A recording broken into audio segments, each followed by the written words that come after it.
halo semuanya. Pada saat ini saya akan menjelaskan tentang dishes dan table manner etiquette of Padangese culture. Yang pertama adalah makanan. Jenis makanan pertama adalah rendang. Rendang berasal dari Minangkabau dan merupakan daging tanpa lemak yang dimasak dalam santan dan campuran bumbu. Bumbunya tidak ada di samping. Dan rendang dimasak secara perlahan sampai cairannya menguap dan dagingnya menjadi berwarna gelap serta teksturnya menjadi sangat empuk. Dan selanjutnya adalah dendeng balado. Dendeng balado adalah daging kering yang diiris secara tipis-tipis lalu diawetkan melalui campuran gula dan rempah-rempah lalu dikeringkan melalui proses penggorengan. Dan setelah dikeringkan, dendeng akan dimasak lagi dalam cabai. Ketiga adalah sate padang. Sate padang adalah sate khas area Minangkabau dengan karakteristik utama adalah saus kental yang berwarna kekuningan. Ada 3 tipe sate padang. Yang pertama adalah sate padang, kedua adalah sate padang panjang, dan ketiga adalah sate padang Pariaman. Perbedaan antara ketiga sate tersebut adalah di warna sausnya. Dan yang terakhir adalah teh talua. Teh talua adalah teh yang unik. Kenapa? Karena menggunakan telur dalam bahannya. Telurnya bisa telur ayam dan juga telur bebek dan dicampur dengan gula dan jeruk kalamansi. Teh talua dibuat dengan mencampurkan teh dengan ke dalam adonan telur dan gula tersebut. Lanjut ke part selanjutnya. Saya akan menjelaskan tentang sejarah sate padang dan rendang. Yang pertama adalah sate padang. Sate padang ini diketahui berasal dari daerah Padang Panjang, namun sate padang ini tersebar luas hingga ke Pariaman dan Padang Kota. Tiap daerah memiliki rasa yang berbeda. Untuk sate padang dari Pariaman ini memiliki warna kuah yang cenderung berwarna merah karena dominannya unsur cabai di dalam bumbunya. Sedangkan untuk sate padang panjang memiliki warna yang lebih kekuningan karena didominasi oleh kunyit di dalam bumbu tersebut. Dan untuk sate padang kota ini merupakan peralihan antara kedua daerah tersebut sehingga warna kuahnya cenderung lebih ke coklatan warnanya.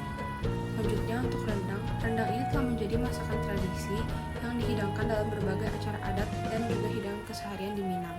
Kelahiran rendang ini tidak luput dari pengaruh beberapa negara, misalnya bumbu-bumbu dari India yang diperoleh melalui para pedagang Gujarat di India. Karena diaduk terus-menerus, rendang juga identik dengan warna hitam dan tidak memiliki kuah. Ketenaran rendang telah membuat rendang dinobatkan sebagai hidangan yang menduduki peringkat pertama daftar hidangan 50 hidangan terlezat dunia versi CNN International tahun 2011. Terima kasih. Selanjutnya, sejarah dendeng balado. Dendeng balado biasanya menggunakan daging sapi, tetapi bisa menggunakan daging hewan lainnya. Tetapi yang paling nikmat adalah daging sapi. Sejarah ini diawali di Bukit Tinggi, Sumatera Barat. Dendeng ini dibuat dengan cara dipukul atau dalam bahasa Minang bisa disebut dengan ditotok. Menggunakan sobek untuk menotokannya ini. Hal ini bertujuan untuk memberikan efek lembut terhadap daging tersebut dan agar daging dapat meresap bumbu dengan baik. Selanjutnya ada teh talua atau biasa disebut dengan teh telur.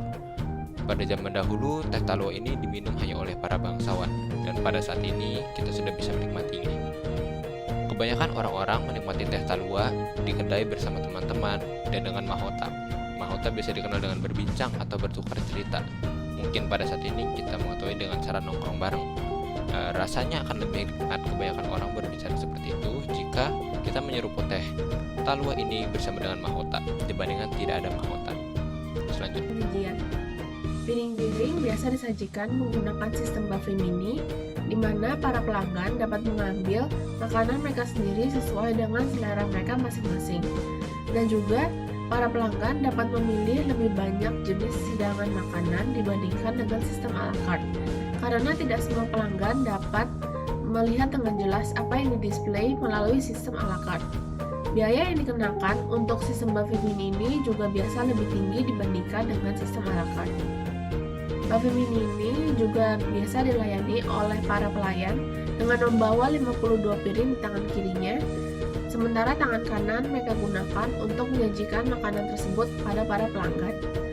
Dan sistem ini berasal dari tradisi pernikahan yang ada di Minang, di mana para lelaki yang bergabung dengan keluarga perempuan melalui kata pernikahan disebut semando. Mereka lah yang melayani para pelanggan atau tamu menggunakan sistem tersebut. Lanjut ke part selanjutnya. Saya akan menjelaskan tentang etika makan di Padang. Yang pertama, kita harus mencuci tangan terlebih dahulu sebelum makan supaya terbebas dari bakteri. Dan yang kedua, menu yang dihidangkan dan yang perlu dipesan. Dalam penyajian di restoran Padang, menu yang dihidangkan itu sudah ada di atas meja dengan jumlah yang banyak. Ada beberapa minuman dan makanan spesial yang kita dapat pesan, seperti telur dadar barendo dan kepala ikan kakap.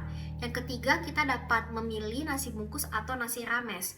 Nasi bungkus itu sudah dibungkus dengan daun pisang dan kertas nasi. Sedangkan nasi rames itu nasinya sudah dihidangkan di dalam piring dan lauknya itu kita dapat memilih sendiri. Yang keempat, mengerucutkan 5 jari tangan dengan mengambil nasinya itu sedikit atau secukupnya. Yang kelima, ketika makanan sudah dihidangkan itu harus langsung dimakan karena makanannya itu masih hangat dan masih enak rasanya. Dan yang keenam itu, nasi bungkus itu harus diaduk supaya bumbunya itu merata secara keseluruhan. Dan yang ketujuh itu, mencuci tangan itu di wastafel atau menggunakan kobokan air dengan jeruk nipis itu setelah makan. Dan yang terakhir itu meletakkan sendok garpu, jadi sendok garpunya itu menyatu ke arah jarum jam angka 5 supaya pelayannya itu tahu kalau kita sudah selesai makan.